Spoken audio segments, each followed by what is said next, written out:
Welcome to the Beauty in Battle podcast, where we talk about winning in marriage by waging a war. I'm Jason Benham. I've got my girlfriend/wife, Tori Benham, with me, and we are here to talk to you about how Satan tries to get you to fight face-to-face with your spouse, but God designed you to fight shoulder-to-shoulder against Satan so that you can win in your marriage. Fighting together draws you together. We cannot wait to jump in, so here we go.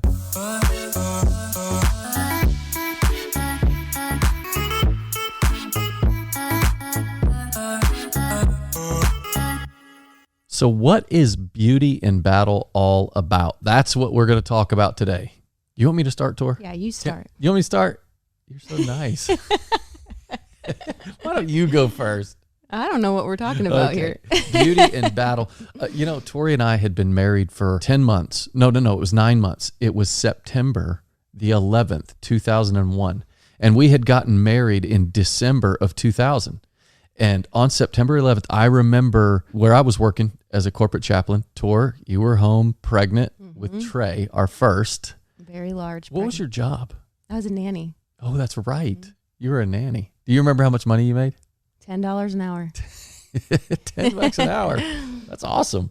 Well, and I remember our front desk attendant at the job that I had came running in and said, "Jason, somebody just crashed a plane into the World Trade Center. We need to pray." And I thought, a little Cessna plane, dang, that stinks for the pilot. And I feel bad for his family.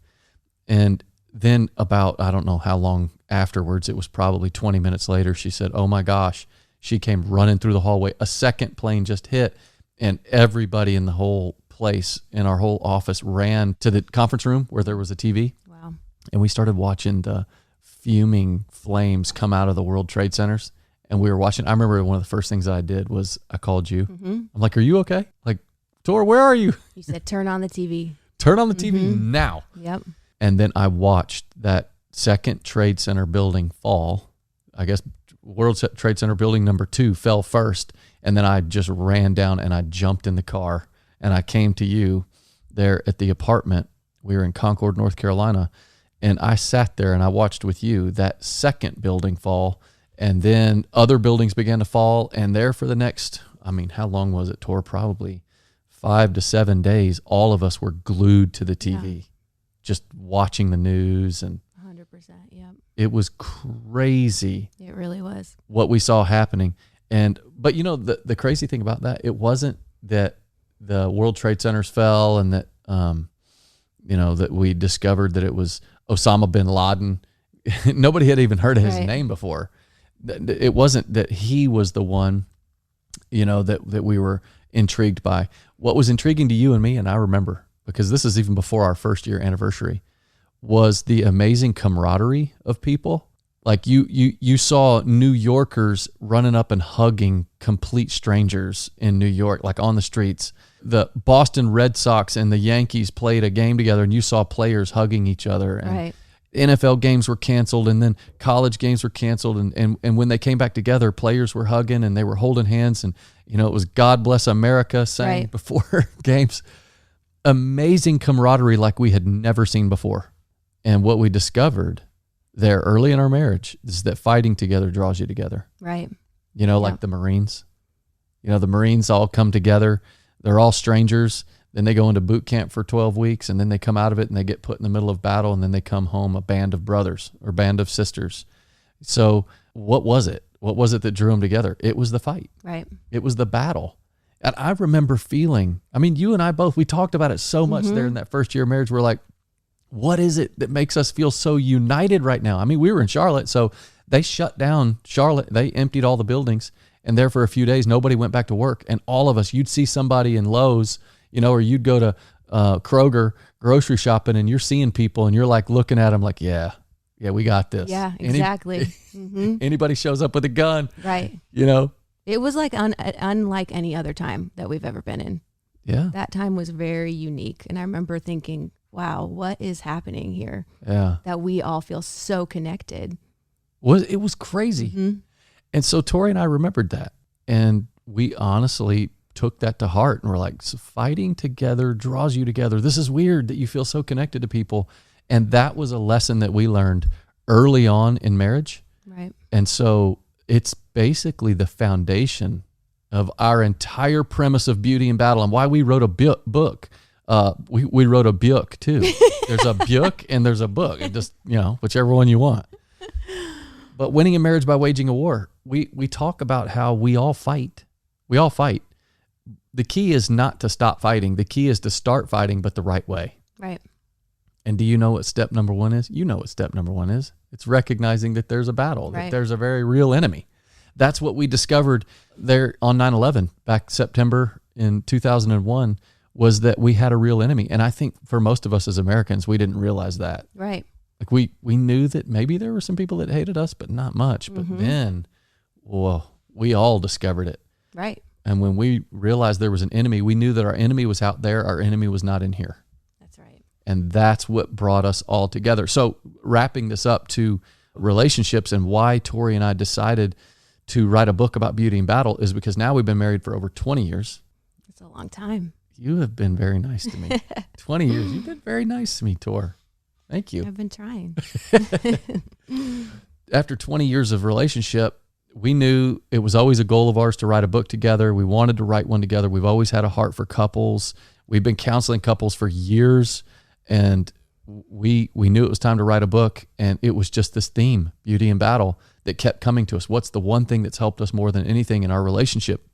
And yeah, we've got a lot of stuff that we can talk about with conflict and communication and the difference between criticism and complaint and how you're going to be able to make sure that you stay connected with each other. We've got a lot of stuff. We're going to talk about all of that in our podcast. We hit a lot of that in our book, Beauty in Battle. But what we discovered was the number one thing that helped us more than anything was recognizing that we were in a fight. That's right. Yep. And that God made us to fight together. Right. And that fighting together draws us together. Right. You and I kind of geek out on neuroscience, don't we? Yes. Neuroscience. And one of the things that has been so eye-opening to us is that 90 to 95% of our thoughts are unconscious. That means that we don't recognize a whole lot of our thinking. Yeah. And so for us, when it came to that place of recognizing we're in a battle, it was just making something that was unconscious conscious. And it changed everything. And just like with 9/11, it's like we made conscious something that was unconscious. There is an enemy. Yeah. And there's a common goal that we can work towards together. And that changed everything for us as a nation. We came together. We were connected. It wasn't about the color of our skin. It wasn't about if we were a Democrat or a Republican. It was we're united because we have the same enemy and we have the same goals. Yes. I remember that. I remember seeing the Democrats and Republicans on the steps singing God Bless America together. And in that moment, they dropped all their differences and it was unanimous support. Let's go after the folks that did this. Let's go after them and let's go get them. And there's just something very powerful of that. I remember reading the book, Purpose Driven Life. You never read that, did you? Wait, you might have read it when you were a kid. Long time ago. Okay. And when you read it, you were kind of giving me I was giving you the cliff notes. Yes. Reminding you. Rick Warren said there's 4 levels of growing close with somebody. You draw close to people that you serve with, that you study with, and that you share with. But the deepest level of drawing close with somebody is those you suffer with. And that suffering together draws you together. There's a very real battle going on in the world, but it's not a physical battle. It's a spiritual struggle. Ephesians 6:12, the warfare that's going on right now is a spiritual struggle. Yeah. And we fight it with spiritual weapons. And the way that we fight it is joining with the person that God put us together with, right? I mean, look, think in the garden, it started, well, let me just say back up before the garden. We look in Revelation 12, how there was this great battle in heaven and, Lucifer, who was this angel, and he wanted the throne. He ultimately ended up getting his butt kicked and his name turned to Satan, but he was cast down to earth. So God had an opportunity to destroy Satan once and for all. He didn't. He chose to defeat him and he threw him to earth. Then God creates an image bearer, a man that is in his image. And where does he put him, Tor? Right here on earth. That was so good. But, he put him in the exact same spot that he had just put his banished angel, the enemy. So now all of a sudden you've got Adam, that's an image bearer of God, in the same place where you've got the enemy of God. And God knows that Satan wants what he had given to Adam, and what he gave to Adam was authority over the earth. And of course, we know that Satan did attack Adam. But if you think about this, the context of marriage is in a battle. So Satan never approached Adam when he was on his own. It was when God said, you know what, it's not good for man to be at one alone. That's what it means, is at one. So he removed from Adam feminine, okay, and now feminine and masculine are no longer caught in one body. And now he's got a man and a woman, masculine and feminine are two different bodies. And God says, now come back together as one. And when you come back together as one, you represent my image. And what does Satan hate? The image of God. Mm. And so now Satan has to try to get the two to be two rather than the two to be one. Right. Oneness is what destroys the enemy. And now God, through man, will destroy Satan once and for all. Mm. So the first Adam, he messed up, right? It took the second Adam, which is Jesus, to fix up what the first Adam messed up. So through Jesus, now Satan will ultimately one day be fully destroyed. But for right now, he's still an enemy. And he throws spiritual darts at us. And our job is to defeat him and destroy him. And when we do it together with our spouse, what we realize is we draw close together that way, because God made marriage to be the warring mechanism to deal once and for all with Satan. Now, this came home for you one day at CrossFit, did it not? Yeah. Can you tell them how important CrossFit is? CrossFit is important, a very important part of our lives. We've been doing it, for over 11 years now? Yeah. Over 11 years, we've been at our CrossFit gym right here in Concord, and absolutely love it. It's become one of those things that we can't live without. That's right. And it's funny, the Lord used CrossFit to paint a picture for us in our marriage that has changed the way that we see our marriage. And it started on a Saturday, a team WOD day. So on Saturdays. Hey, what's WOD stand for? Workout of the day. WOD. WOD, workout of the day. See, everybody in CrossFit has to do the same workout. But my advice is don't go real heavy, because then you get stupid and you hurt yourself. Yeah, you end up with 3 knee surgeries like Jason did. We're not talking about me right now, Tor. This is about you and but your back story. to our Saturday WOD before the second knee surgery, I think it was. Yeah. Box jumps and Jason are not good friends. No, we're not. So we would do these workouts on Saturdays together as a team. And few Saturdays in, Jason and I had been teammates twice and had done really well. I think we won both of the team WODs. Yep. 2 Saturdays in a row. What does winning make you want to do more? Makes you want to keep doing it. Makes right? You want to win more. Yeah. When you win, when you taste victory, it's like, okay, we can actually do this. When you get a taste for victory and you think, I can do this, then you want to do it. Yeah. So we came back a couple of Saturdays later, and I'm like, I hope I'm on your team again, because this is actually really fun. Yeah, we can do this. Yeah, we can totally win.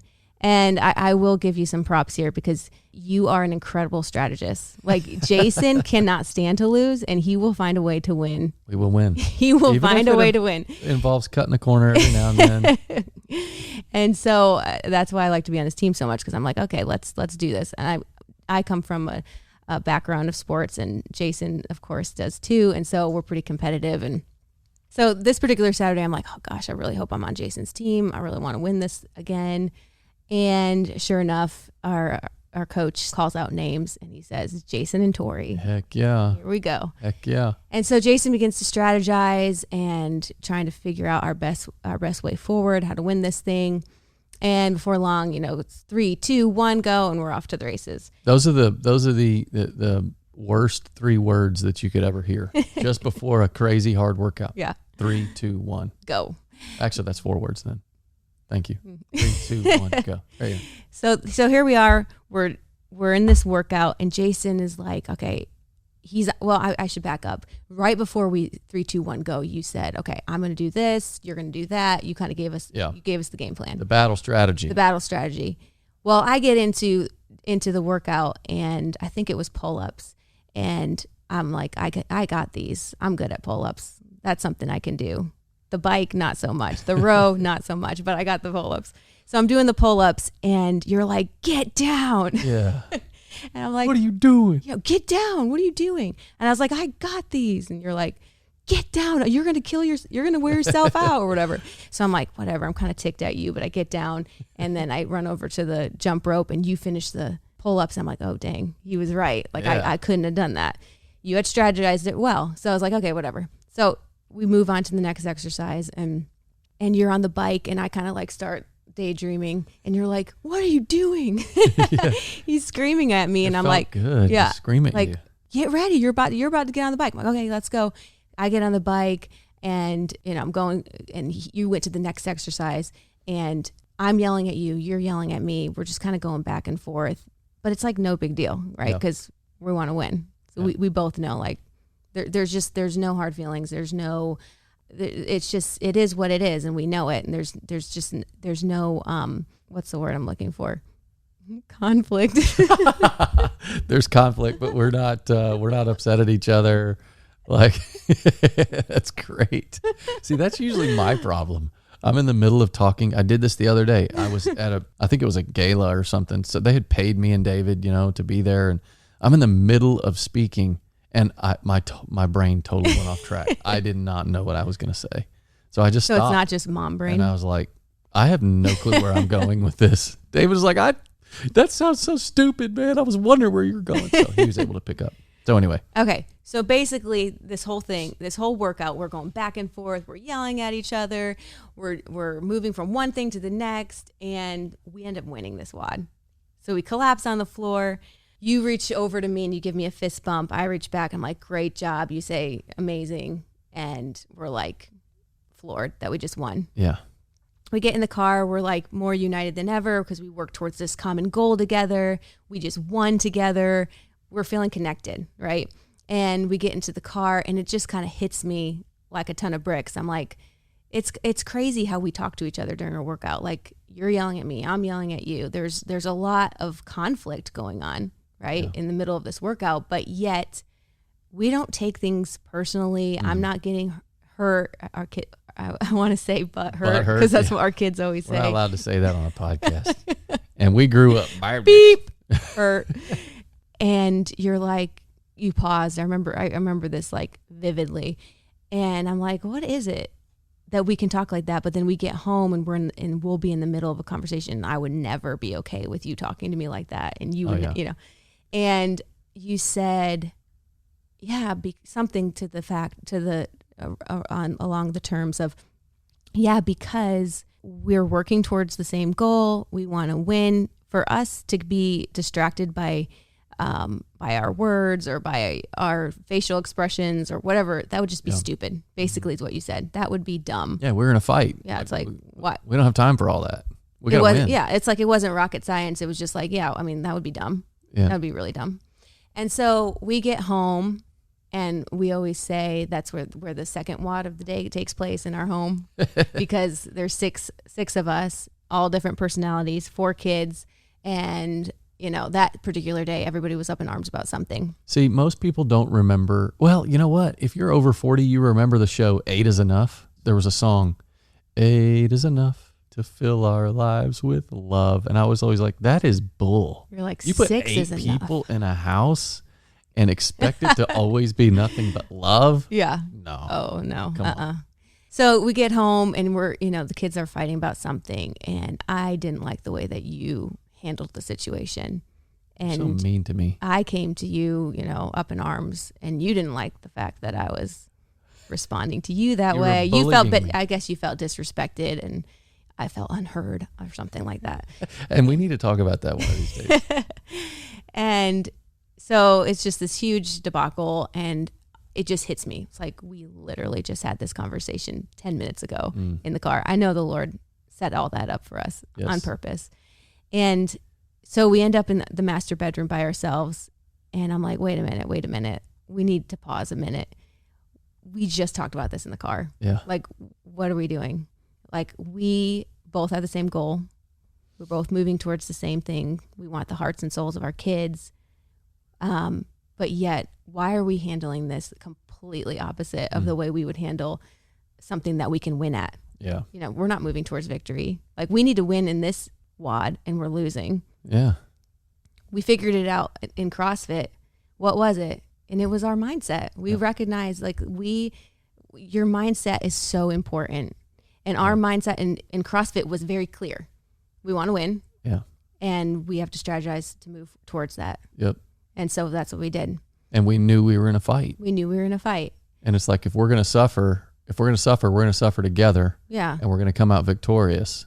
Yeah. And it's like in CrossFit, I'm looking at the things that you're good at, your strengths as assets. And you're looking at my strengths as assets because we have to strategize those together, right? Now, suddenly in this situation, your strength being the leader of our home and like, I'm kind of like the pushover. And in that moment, I was like, I think you're being too hard on him. I come in and I kind of start taking charge just like I did at CrossFit, and all of a sudden you're mad at me for doing that. Yeah. But there are times where I've got to back up and Right. let your own strategy that's a little softer than mine take over. Exactly. Right. But in that moment, it's like, why are we not looking at our strengths as strengths? Yeah. Yeah. It's like, I'm looking for your weaknesses. I'm looking for ways to fix you. And that's where Satan wins. Right. And this is the whole premise of our book, that Satan in that moment, when we got home and all of a sudden our kids it was another workout. Mm-hmm. Then Tori and I end up fighting face to face as enemies. Right. Rather than shoulder to shoulder as allies.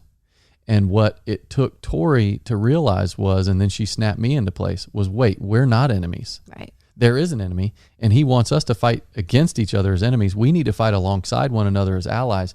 When we understood that, I think that was about 10 years ago. By that time, we had already gone through some stuff. We'll share with you on the podcast all sorts of things that we've learned, that we learned up to that point and then since that point. But that really made sense to Tori and I. And we knew that when it was time for us to write something about marriage, because we had already been counseling a lot of couples and have done that for a long time, we knew that this angle of fighting was the direction that we were going to go. Mm-hmm. So that's why we wrote Beauty in Battle, Winning in Marriage by Waging a War. And listen, the beauty of marriage is discovered when a couple chooses to no longer fight against each other in a personal war, but rather alongside one another in a spiritual battle. Right. We cannot get that through to you enough. Yeah. But it's just amazing how making something conscious changes everything. That was an unconscious thought of ours for so long. Like that when you actually are in a battle together, when you're moving towards something together. Yeah. This is great. I love it. She's starting to laugh. And you know why I think you're laughing? Because we forgot something. What? We forgot what is going to be the most important part of our entire podcast journey together. Oh. The Tori Garland Benham jokes. That's right. The Tori Garland Benham marriage jokes. We're going to start. Yeah, we forgot to do that, but we can kind of like insert that, right? No. We're going to do it right here at the end. And really? Let's wrap it up. We're supposed to start with it. No, we're going to start episode 2 with that. Let's do that. Okay. How about that? See, did you guys see what just happened there? Tori and I, we strategized. She let me make a decision. And now I present to you, drum roll, please. Tori Garland Benham, the joke teller. Okay. Well, first you need to start out by telling the importance of humor in marriage. Oh, that's right. It's not just those who suffer together that stay together. It's those who laugh together. That's right. Laughing together, enjoying a good laugh with each other. And Tori, if you can't laugh together, yeah, things are just not going to work out. You stink. You stink. If you can't laugh together, get a divorce. No, but honestly, Tori and I, we have discovered that one of the best ways to get us out of our little funk, if we're in a little funk, where we're, not doing real well or whatever, one of us will bust a joke or say something really funny. I remember Tori and I get into an argument one time, and she got so mad at me, and it was over money. And she grabbed this $5 bill. Wait, can I set that up a little bit? You want to set it up? Yeah. So when we first got married, we didn't have any money. And Jason was very aware of that. What guy wouldn't be? And I loved to go to fairs. Fairs were so exciting to me. I dreamed about the day that we had kids and we'd bring them to the fair. And so we had just had Trey, and finally this is the beginning of our little family. We have a family and we're going to go to the fair. This is a dream fulfilled for me. Yeah. And we get there and you find out it's a certain, I don't even remember if it was, I think it was $5. It's $5 a person to get into the fair, something like that. How do you remember these things? Oh, I don't forget. Well, that's true. And we're walking in, Trey's in a stroller, and you had been belly aching the whole way over. I can't believe we're going to waste, $20. It was $20, $25 because we're going to get $5 to get in. Then we have to get tickets and then all this stuff. You're like, I don't want to go to you didn't like the fair. You didn't want to go to the fair. Can you just tell the folks though that I'm not like that anymore? You're not. You changed. Thank you. You're a changed man. Jeez, people are going to hate me. No, you're fun. Thank you.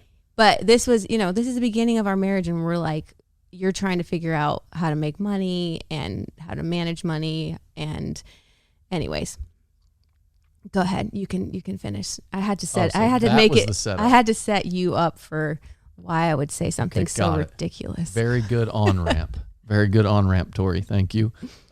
So we get into this argument. She finds this $5 bill. I don't know where she got it. She wadded it up and she threw it at me and said, "Here, wipe your butt with this."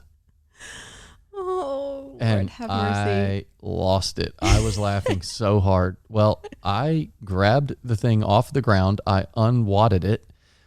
And I made a nice little wiping motion. You did. I did exactly what she told me to do. And then she started laughing. Now we have this little joke. If we get into a little funk or whatever, she might look at me and go, "Wipe your butt with this." And then that gets us out of it. So we have counseled other couples where they were having a hard time. They were just constantly in conflict, butting heads. And I said, what do you guys both find amusing or funny? And they would tell us, like there's this guy, what's our new favorite comedian, Sebastian. Oh yeah. Mm-hmm. What's his name? Sebastian. He's an Italian. Yeah, I can't remember his last name. But gosh, he is the best. Anyway, they thought he's funny. I said, well, there's got to be something that you guys can do when you start getting into that heated situation where you gotta, like, somebody's got to bust something funny and you got to laugh together. It'll get you out of it. So because of that, not to belabor a point, but I want you. That was a long intro to a joke. Oh, come on. So yeah, we're going to start out each one with a funny joke. Yeah. Or not so funny. And Tori is in charge of the joke department, ladies and gentlemen. Go ahead. Tori Benham. Okay. I want to start with my favorite joke. There was a mollusk, you see. Did you guys ever see that? Finding Nemo, where he's trying to tell a joke and he just doesn't know how. There was a mollusk, you see. For a clownfish, you're really not that funny. Oh, bam. All right, this was our son Trey's favorite Disney movie. We watched it a lot. Nemo? Nemo. Okay. Is that what the joke is about? No. Oh, you going to do the joke? Because I'm ready. Okay. 3 girls. Okay, normally we'll do some more like couples jokes, but I had to start with this one because I don't know why this one to me is the funniest. Okay. So when you start the joke. This is a blonde joke, and I can say a blonde joke because I'm blonde. Okay. Well, when you start the joke, just keep reading the joke. Don't stop and explain the joke. All right. 3 girls are running from the police. A redhead, a brunette, and a blonde. They run into a barn and find 3 potato sacks to hide in. The cop nudges the one with the redhead with his foot. The redhead meows like a cat. Oh, the cop says it's just a cat. What did that sound like? Meow. That was perfect. He moves on to the next potato sack with the brunette, and he nudges it with his foot. And the brunette woofs like a dog. It's just puppies. What did that sound like? Woof, woof. There you go, Tor. Okay. He moves on to the last potato sack with the blonde in it. He nudges the potato sack, and the blonde says, "Potato." Jeez. Okay. Because I've heard that before, I didn't laugh quite as hard, but trust me, I think it was really good. Potato. Oh my gosh, I think that's so funny. I think it's funny that you think it's so funny. Oh. Okay. I heard that in high school, and it's always been my favorite. It's stuck with you ever since. That and your life verse. Whatever that means. Okay. Well, thank you. Episode number 1 in the books, Beauty and Battle, Winning in Marriage by Waging a War. Follow us on socials at Jason and Tori. We got a lot of stuff coming, not really, but a lot. I mean, I guess I can say that, we don't have like a gajillion things. We do some seminars every now and then. Maybe you can catch us at one. We got a book, Beauty and Battle. And we have this really cool podcast that you need to tell your friends about it. So share this episode. Do it. Let the English see you do it. And tell me what movie that's from. You know what movie that's from? I do. What is it? Can I say it? Yeah, go ahead. Braveheart. There you go. See, our listeners didn't know that. Thank you for spending time with us, and we will see you on the next episode. winning in marriage by waging a war.